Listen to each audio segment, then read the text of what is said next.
마태복음 12장 38절에서 45절입니다. 마태복음 12장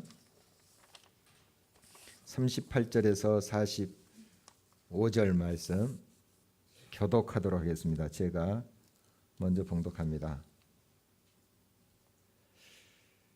그때 서기관과 바리새인 중 몇 사람이 말하되 선생님이여 우리에게 표적 보여주기를 원하나이다.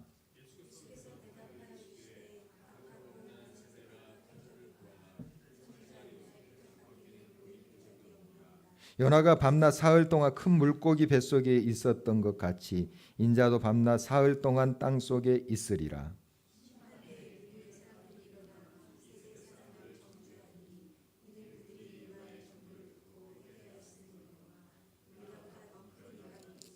심판때에 남방 여왕이 일어나 이 세대 사람을 정죄하리니 이는 그가 솔로몬의 지혜로운 말을 들으려고 땅 끝에서 왔음이거니와 솔로몬보다 더 큰 이가 여기 있느니라.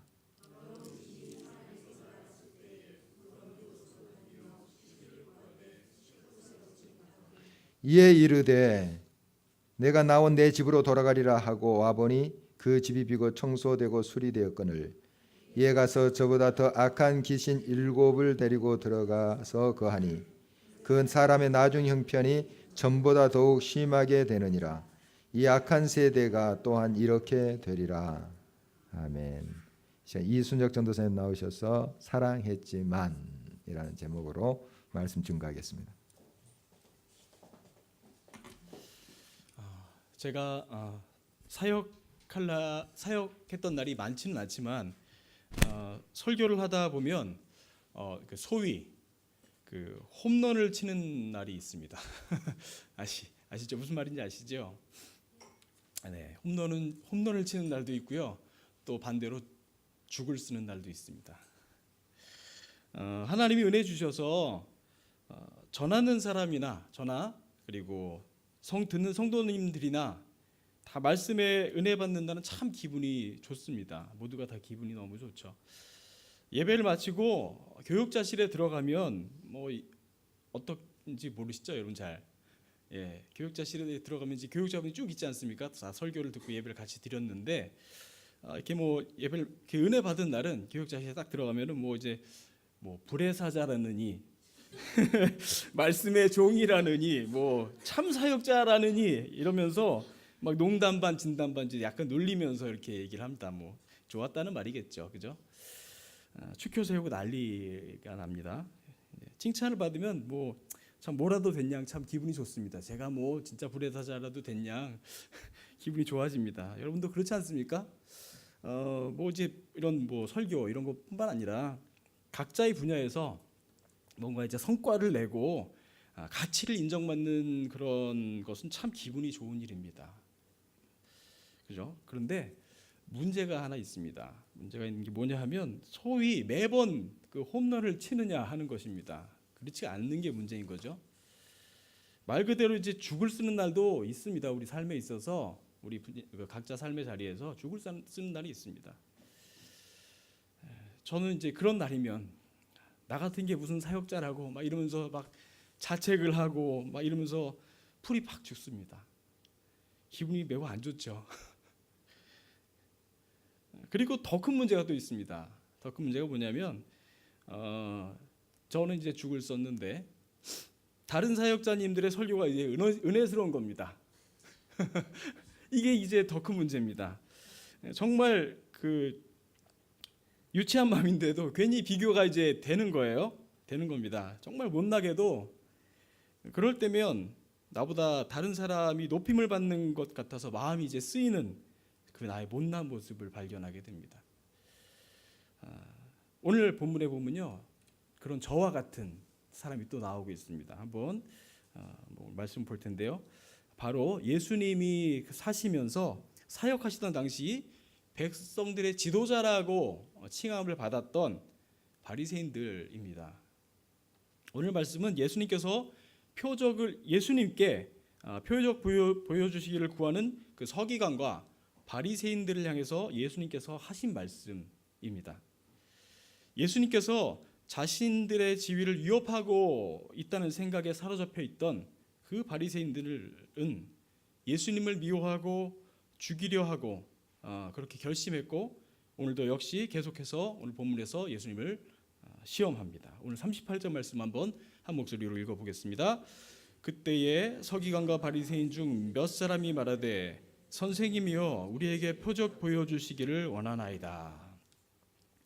서기관과 바리새인들이 예수님께 구합니다. 표적 보여주시기를 구하나이다. 표적을 보여주십시오.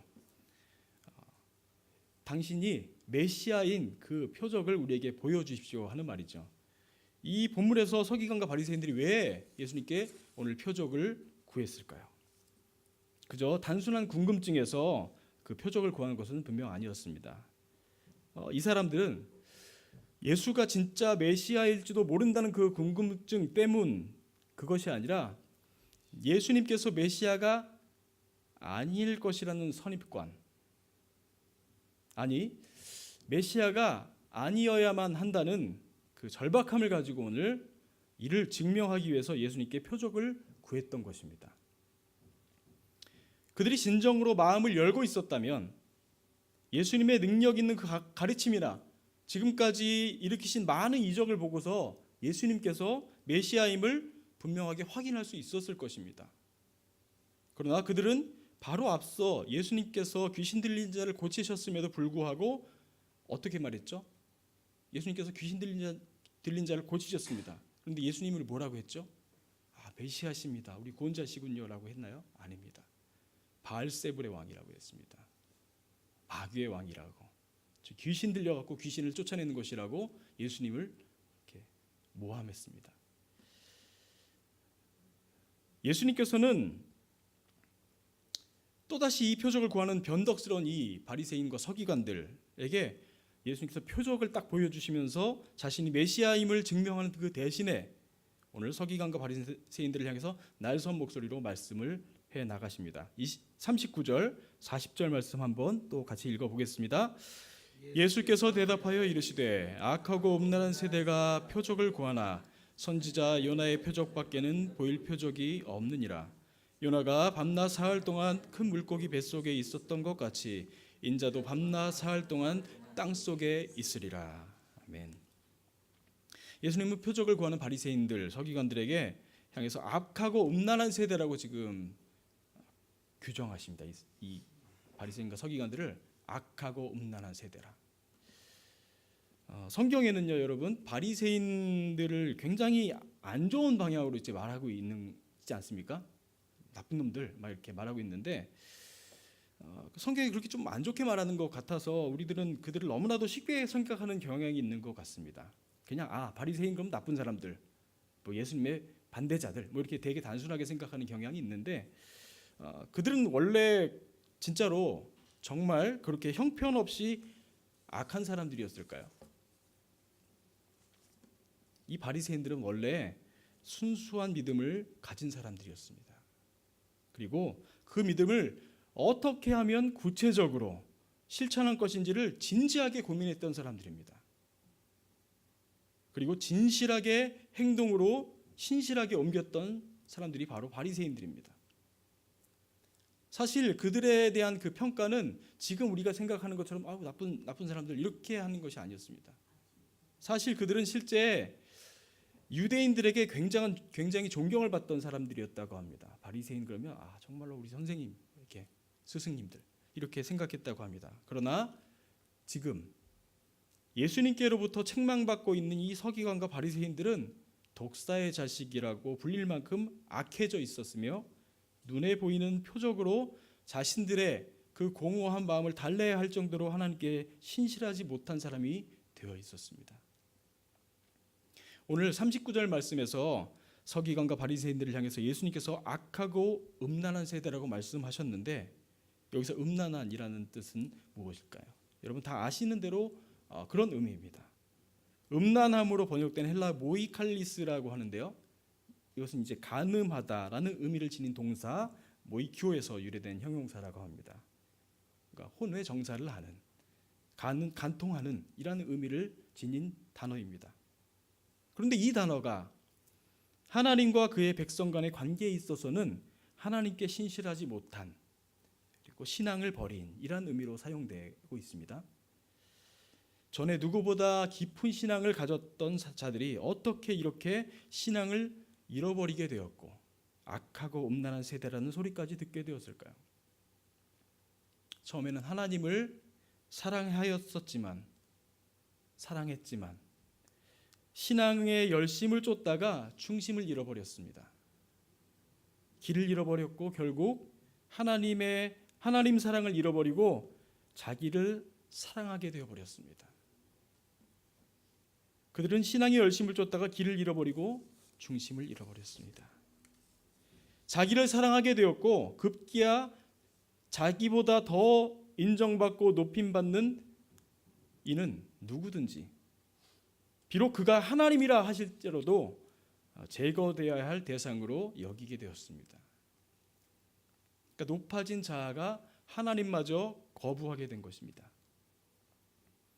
생명의 말씀을 주시는 하나님을 바라보고 갈망하는 그 자체보다 하나님의 말씀을 삶 가운데 잘 실천하고 있는 그 자신들의 모습을 어떻게 바라보았냐면 음란하게 바라본 것입니다. 은근히 더 집중해서 바라보게 된 것입니다. 우리의 시선이 하나님께로 향해야 되는데 생명이신 하나님께로 향해야 되는데 그 하나님의 말씀을 실천하고 있는 의로운 나를 향해서 하나님께 만족하지 못하고 자꾸만 다른 것을 찾고 거기에 집착하는 것, 그것이 바로 음란한 것이고 하나님 보시기에 악한 것입니다. 예수님께서는 이렇게 하나님께 집중하지 못하고 있는 악하고 음란한 세대에게 가장 필요한 것을 말씀해 주십니다. 40절 말씀입니다. 한번 같이 읽어보겠습니다. 요나가 밤낮 사흘 동안 큰 물고기 뱃속에 있었던 것 같이 인자도 밤낮 사흘 동안 땅 속에 있으리라. 아멘. 예수님께서는 이렇게 악하고 음란한 세대가 하나님께 집중하지 못하고 자꾸만 눈에 보이는 신기한 표적 같은 것들만 찾지만 정작 중요한 것은 놓치고 있다고 말씀해 주시고 있습니다. 너희들이 놓치고 있는 것이 바로 요나의 표적으로 예표된 메시아의 죽음과 부활을 통한 구원이라고. 지금 너희에게 필요한 것이 바로 그 구원이라고. 너희들의 상태는 지금 내가 대신 죽지 않으면 안 될 만큼, 내가 부활의 능력으로 죽음의 권세를 이기지 않으면 안 될 만큼 심각한 상태에 있다고 지금 예수님께서 말해주고 있는 것입니다. 요나가 밤낮 사흘 동안 큰 물고기 뱃속에 있었던 것 같이 인자도 밤낮 사흘간 땅 속에서, 즉 무덤에 있다가 부활해서 살아날 것이라고.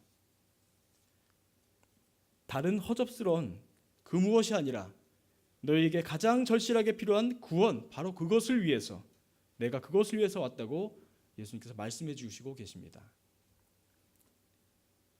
이렇게 길을 잃어버리고 헤매고 있는 서기관과 바리새인들에게 예수님께서 계속해서 말씀하십니다. 41절, 42절 말씀입니다. 한번 한 목소리 읽어보겠습니다.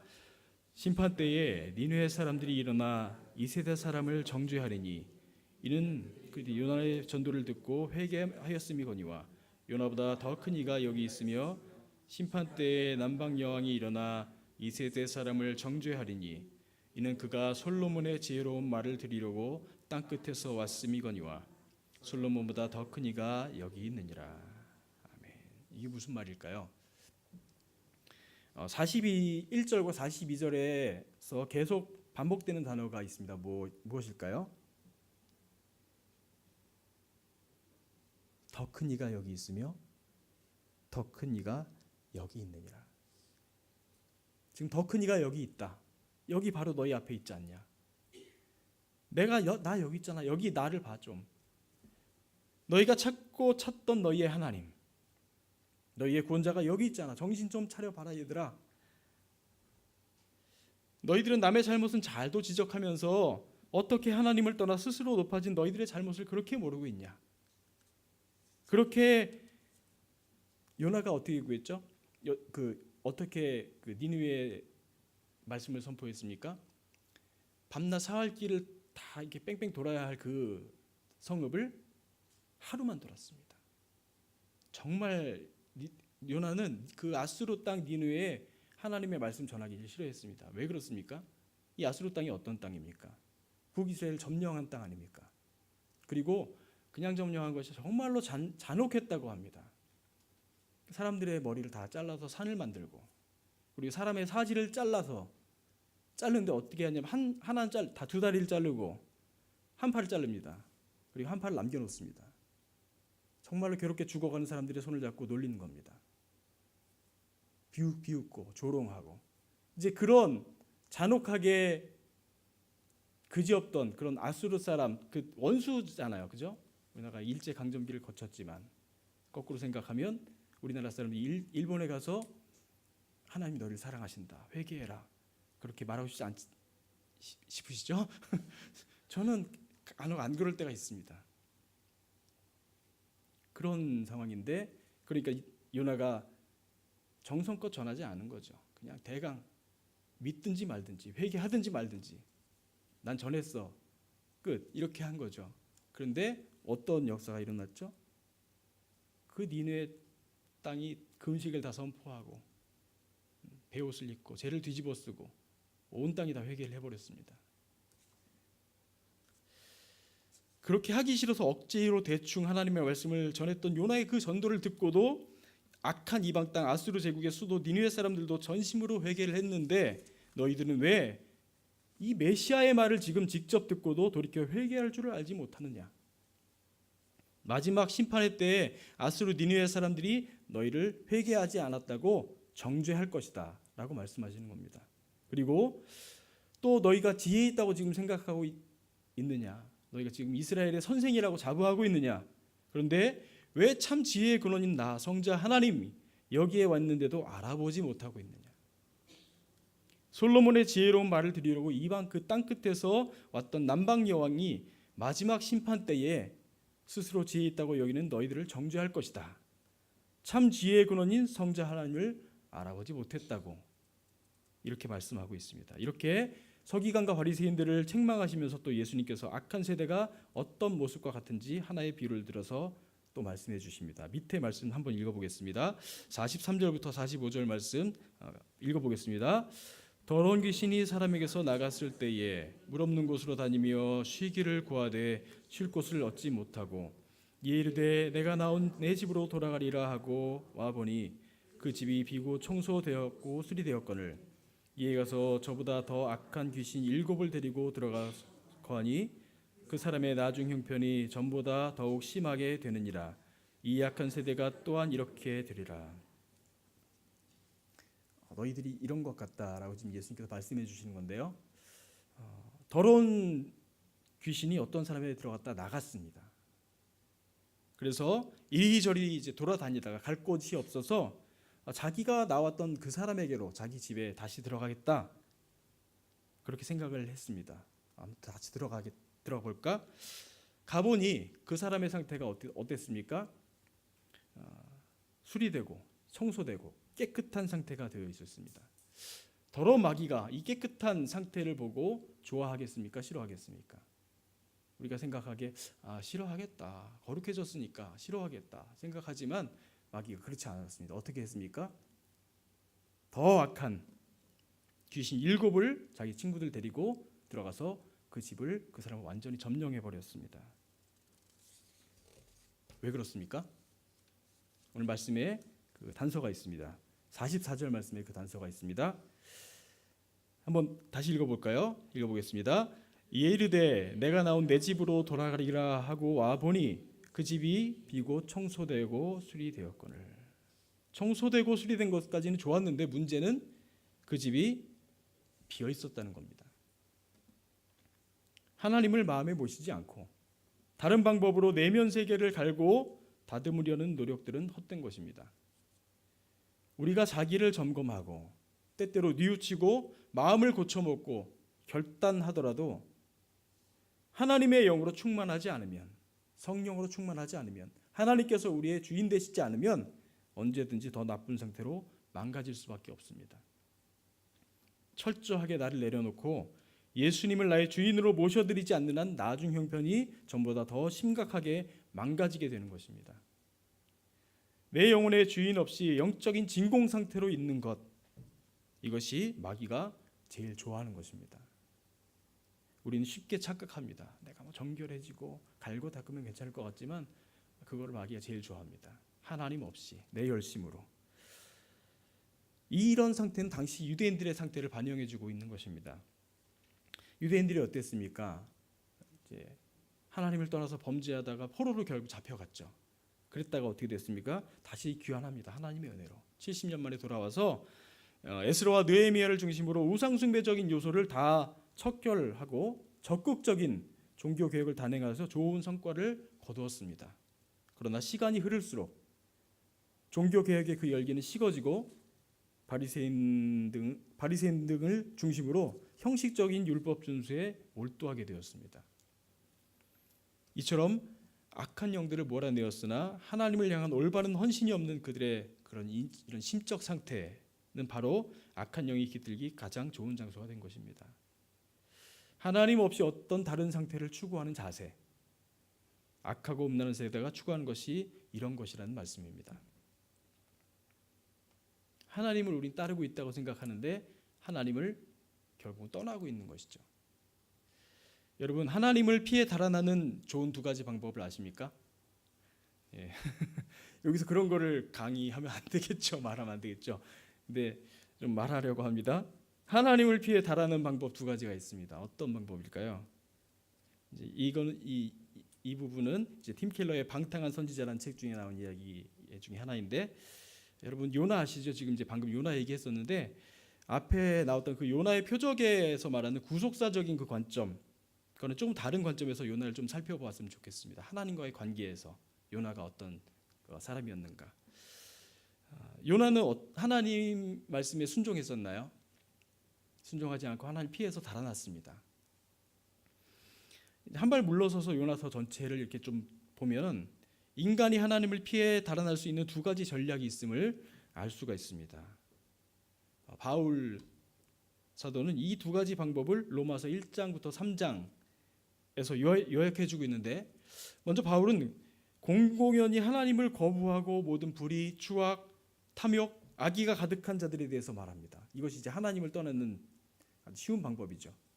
그리고 로마서 이제 1장에서 그렇게 썼고 2장에 가서는 성경을 따르려 하는 자들에 대해서 이야기를 합니다.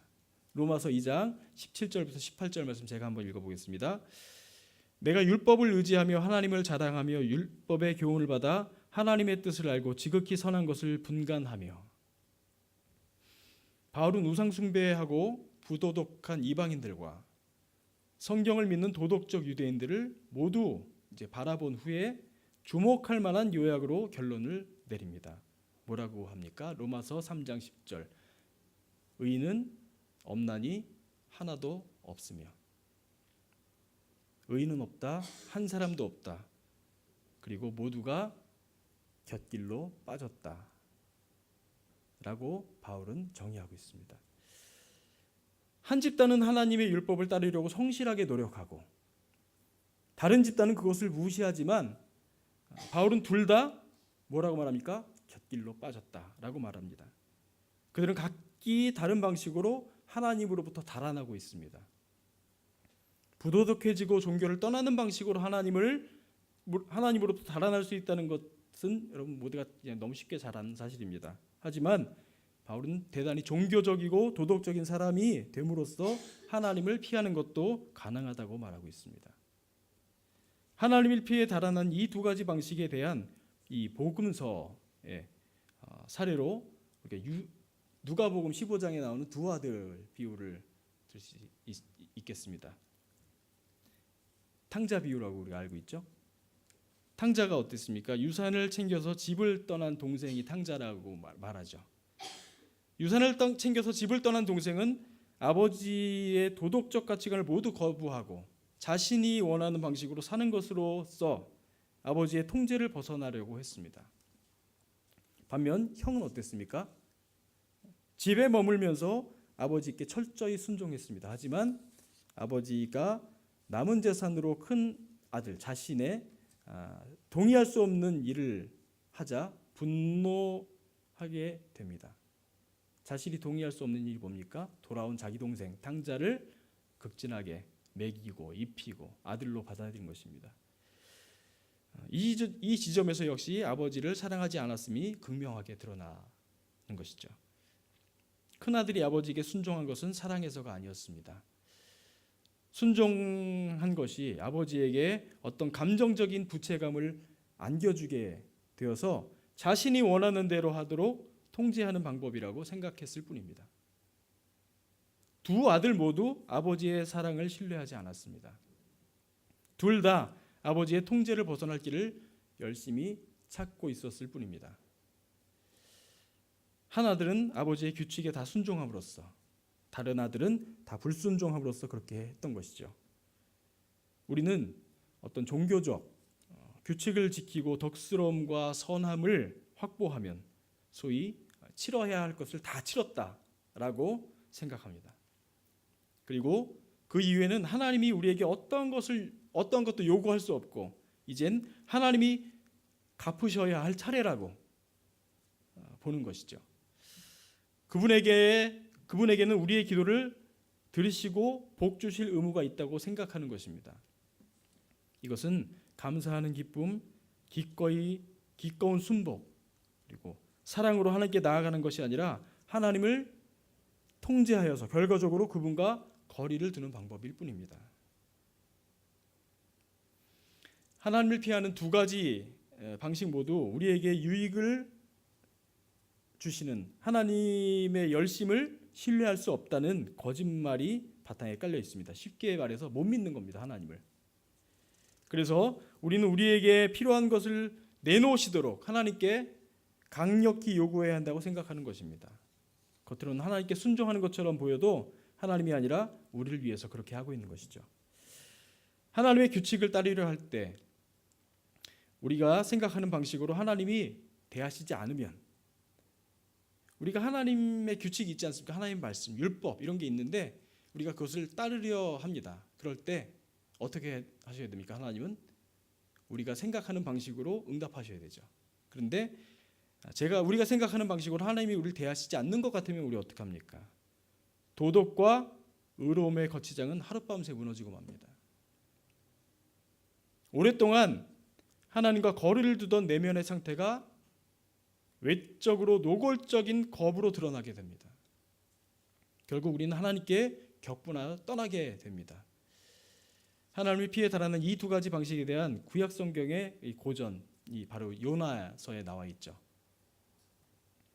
요나는 동생, 그러니까 집 나간 탕자처럼 굴다가 나중에는 집에 있는 탕자처럼 행동합니다. 요나서가 총 몇 장으로 되어 있죠? 요나서는 4장으로 되어 있습니다. 총 4장으로 되어 있습니다. 4개의 장으로 되어 있습니다. 네, 요나서 첫 2장에서는 앞부분에서는 주님께 불순종하고 그분을 피해서 요나가 달아나지만 결국 회개하고 하나님의 은혜를 구합니다. 그러니까 집을 떠났다가 회개하고 돌아온 동생과 같은 거죠, 이 요나가. 그래서 요나는 마지막 2장에서는 니느웨에 가서 말씀을 전하는 하나님의 명령에 순종합니다. 하지만 두 경우 모두 요나는 스스로 상황을 통제하려 했습니다. 하나님이 니느웨 사람들의 회개를 받아주셨을 때 요나는 누가복음 15장의 형처럼 죄인들에게 은혜와 긍휼을 베푸신 하나님께 발끈하여서 독선적으로 분노를 터뜨립니다. 요나는 이스라엘의 가장 악랄한 원수였던 이 아수르라는 나라에 가서 하나님의 말씀을 전할 것을 명령받은 선지자였습니다.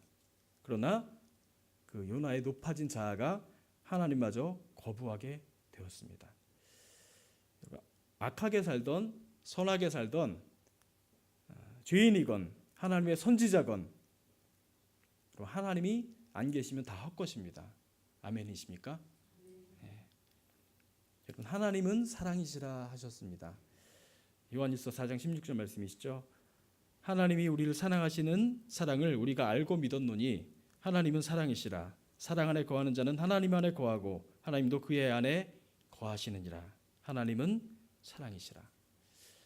여러분 안에 하나님이 거하고 계십니까? 정말로 거하고 계십니까? 괜히 제가 여러분 안에 하나님을 끄집어내는 것 같아서 죄송한데 여러분 정말 내 안에 하나님이 계십니까? 사랑이신 하나님은 하나님을 내 안에 모시지 않으면 아무것도 아닙니다. 사랑이 없으면, 여러분 잘 아시는 말씀이 있죠. 고린도전서 13장 말씀. 사랑이 없으면 소리나는 구리와 울리는 꽹과리가 되고, 내가 예언한 모든 능력이 있어 모든 비밀과 모든 지식을 알고 내 또 산을 옮길 만한 모든 믿음이 있을지라도 사랑이 없으면 아무것도 아니요. 내가 내게 있는 모든 것으로 구제하고 또 내 몸을 불사르게 내어줄지라도 사랑이 없으면 내게 아무 유익이 없느니라 하였습니다. 여러분, 하나님이 우리를 사랑하시는 그 사랑을 우리가 알았으면 좋겠습니다. 그리고 그 사랑을 알고 믿고 사랑이신 하나님 안에 거하고 하나님도 우리 안에 거하심으로 하나님과 내가 서로 사랑하는 것, 이것이 우리 신앙에 있어서 가장 중요한 것입니다. 다른 무엇을 이루는 것이 아니라 내가 하나님 사랑하고 하나님 나를 사랑하는 것, 이거 없으면 뭐가 더 중요한 게 있겠습니까? 여러분, 요한계시록에 보면 7개 교회들에 대해서 하나님이 책망도 하시고 칭찬하는 말씀이 나옵니다.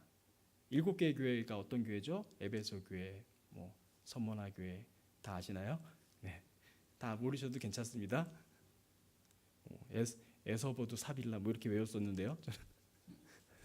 네, 다 모르셔도 상관없는데요. 말씀 읽어보시면 아시니까. 처음 나오는 교회가 무슨 교회죠? 에베소 교회입니다. 에베소 교회에 하나님께서 뭐라고 하십니까? 맞습니다. 내가 첫사랑을 버렸다. 내 행위와 모든 수고와 내 인내를 내가 안다. 그리고 악한 자들을 용납하지 아니한 것과 자칭 사도라 하되 아닌 자들을 시험하여서 그의 거짓된 것을 내가 드러낸 것도 내가 안다. 그리고 내가 참고 내 이름을 위하여 견디고 게으르지 아니한 것을 내가 안다. 너무 고생한 것, 애쓴 것 내가 안다. 하지만 뭐라고요? 내가 처음 사랑을 버렸느니라. 그러므로 어디서 떨어졌는지를 생각하고 회개하여 처음 행위를 가지라라고 이제 요한계시록에 에베소 교회에 말씀하십니다. 여러분, 우리 길가의 교회는 어떻습니까? 참 좋은 교회라고 이름난 교회입니다. 찾아오시는 교회입니다. 기존 교회에 대해서 비판 의식을 갖고 또 이웃에게 좋은 이미지를 가진 교회인 것 같습니다. 그럴지라도 말씀대로 또 잘 행하고 정직하고 정의롭고 이웃을 잘 섬기고 정결한 삶을 살지라도 사랑이신 하나님이 없으면 아무것도 아닙니다. 여러분, 하나님을 잃어버리는 것이 정말 순간인 것 같습니다. 섰다 할 때 넘어질까 조심하라 하였습니다. 사랑이신 그 하나님이 없으면 아무것도 아닙니다. 여러분 안에 하나님이 거하고 계십니까? 혹시 이 방법 저 방법으로 하나님을 피해 달아나고 계시지는 않으십니까? 우리의 가장 심각한 문제는 이것입니다. 사랑을 잃어버린 것. 내 안에 사랑이신 하나님을 잃어버린 것. 여러분, 하나님을 사랑하셨죠? 과거형이십니까? 현재형이십니까? 사랑했지만 지금은 어떻습니까? 그러니까 다 사랑해서 지금 여기 있는 것 아닙니까? 사랑해서 시작했고, 여러분 무엇이 지금 남아있는지 한번 돌아보았으면 좋겠습니다. 혹시 사랑으로 시작했다가 어느새 자기의 열심만 남아있진 않은지 돌아보았으면 좋겠습니다. 로마서 3장 16절 의인은 없나니 하나도 없나니 없으며 우리는 하나님 없이는 하루도 살 수 없는 존재들이고 하나님을 배반하고 떠났던 범죄자들이고 심각한 영적 진공 상태 가운데 사탄의 괴계에 빠져서 죄와 사망의 길을 걸었던 자들이고 또 우리는 예수님께서 이 땅에 오셔서 우리를 대신해서 죽지 않으시면 안 될 만큼 심각하게 망가져 있던 사람들이라는 것을 깨닫고 오로지 주님만을 붙들고 주님과만 함께 해야 하는 사람들입니다. 오늘 말씀을 되새겨 보시면서 내 안에 하나님이 계신가? 나는 그 무엇보다 하나님을 사랑하는가? 되돌아보고 텅 비어 있는 나, 혹 내 자신으로 가득 차 있는 나, 하나님 없이 다른 것을 추구하는 어리석은 나를 버리고 내 안에 사랑이신 주님을 모셨으면 좋겠습니다. 그리고 하나님과의 사랑의 관계를 회복하고 오직 하나님과 동행하며 하나님의 사랑과 은혜를 누리고 나누기를 원합니다. 그래서 주님을 사랑하는 그 기쁨을, 그 즐거움을 성공과 실패, 남들의 이목과 평가, 높아진 자아 아니면 또 좌절 따위에 절대로 빼앗기지 않은 저와 여러분 되시길 바랍니다.